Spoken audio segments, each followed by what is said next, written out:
Hi friends, welcome to movie vibes. మలయాళంలో super hit అయ్యి ఇప్పుడు నెట్ఫ్లిక్స్లో తెలుగు ఆడియోతో స్ట్రీమింగ్ అవుతున్న మూవీ ఆఫీసర్ అండ్ డ్యూటీ. నాకు ఈ మలయాళం మూవీస్తో ప్రాబ్లం ఏంటంటే, మలయాళంలో సూపర్ హిట్ అవ్వడంతో నేను ఆ మూవీస్ కోసం ఆతృతగా ఎదురు చూస్తూ ఉంటా. తీరా ఇక్కడ ఓటీటీలోకి వచ్చిన తర్వాత డిసప్పాయింట్ అవుతూ ఉంటా.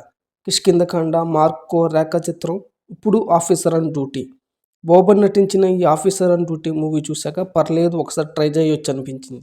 మూవీ ప్లాట్‌కి వస్తే arrogant and sincere police officer suspend అయ్యి తిరిగి డ్యూటీలో చేరిన మొదటి రోజే ఒక ఫేక్ గోల్డ్ కేసు వస్తుంది.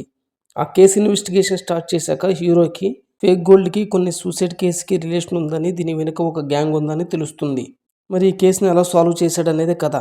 ప్లస్ పాయింట్స్‌కి వస్తే హీరో క్యారెక్టరైజేషన్ బాగా రాసుకున్నారు. స్టార్టింగ్ పోలీస్ స్టేషన్‌లో ఉండే సీన్స్తోనే వీడేంట్రా బాబు ఇలా ఉన్నాడు అనిపిస్తుంది. ఈ క్యారెక్టరైజేషన్ చివరి వరకు ఉండుంటే బాగుండేది. సినిమా స్టోరీ స్టార్ట్ అయ్యాక ఈ క్యారెక్టరైజేషన్ నార్మల్గా ఉంటుంది. హీరో బోబన్ యాక్టింగ్ అయితే వేరే లెవెల్, చాలా బాగా చేశారు. మ్యూజిక్ బాగుంది, సీన్స్కి తగ్గట్టు బీజం ఇచ్చారు. మైనస్ పాయింట్స్కి వస్తే స్టార్టింగ్లో ఫేక్ గోల్డ్ కేసుతో ఇంట్రెస్టింగ్ స్టార్టింగ్ అయిన స్టోరీ తర్వాత సూసైడ్ అని, డ్రగ్స్ అని, లాస్ట్లో రివెంజ్తో కనెక్ట్ చేసి బోర్ తెప్పించారు. క్రైమ్ థ్రిల్లర్లో విలన్ ఎంత స్ట్రాంగ్గా ఉంటే అంత థ్రిల్ వస్తుంది. ఈ మూవీలో అప్డేటెడ్ దండుబాలెం బ్యాచ్ ఉంటుంది. వాళ్ళని చూస్తుంటేనే చిరాకు వచ్చి స్కిప్ చేయాలనిపిస్తుంది. సో ఓవరాల్గా ఒకసారి ట్రై చేయొచ్చు. అక్కడక్కడ suicide scenes, drug and minor exploitation scenes ఉంటాయి. సో ఫ్యామిలీతో వాచబుల్ అని నేను చెప్పడం లేదు. ఈ సీన్స్తో అడ్జస్ట్ అయితే మీ ఇష్టం. ఇలాంటి మూవీ రివ్యూస్ కోసం ఛానల్ని సబ్స్క్రైబ్ చేయండి.